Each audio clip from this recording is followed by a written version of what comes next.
اربعین رمز نجات بشریت هستش. اربعین هست که به همه ظلم‌ها، فسادها، اختلاف‌ها، غم‌ها، غصه‌ها پایان میده. اربعین رمز نجات بشریت هست.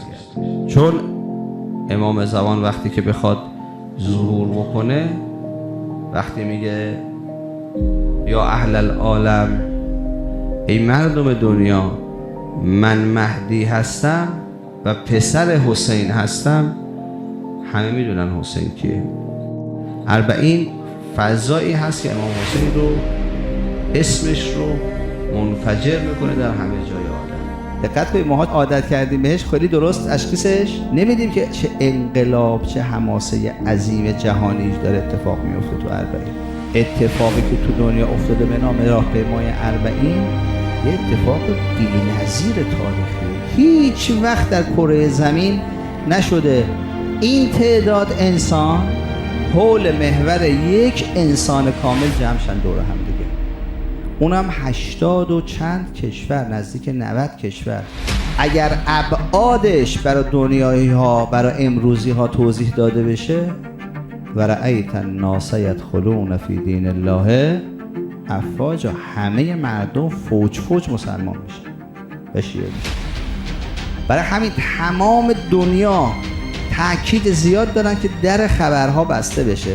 پس اگه خدا برای راهپیمایان اربعین و راهپیمایان قبر حسین و زائرین قبر حسین اون ثوابها رو گذاشته، ارزشش داشته یا نداشته؟ ارزش داشته. میخواسته به اینجا برسونه ما. هر کس امام حسین رو زیارت بکنه، اما یه شرط داره، عارفاً به حق معرفت امام رو داشته باشه، بدون امام کیه، چه نقشی تو زندگی ما داره.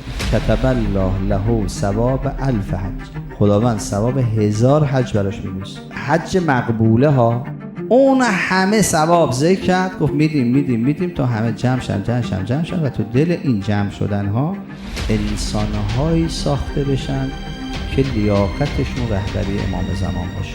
آدمای بیرون میان از تو دل این راهپیمایی ها و اربعین و زیارت ها که واقعا وفادار به امام زمان باشه، تا امام زمان دیگه از چی خارج بشه؟ از آوارگی و تنهایی و طرد شدگی بیرون بیاد. این راهپیمایی ها اینجور آدم ها یواش یواش از تو دلش بیرون میاد. یعنی اون لشکر مورد نیازه که امام زمان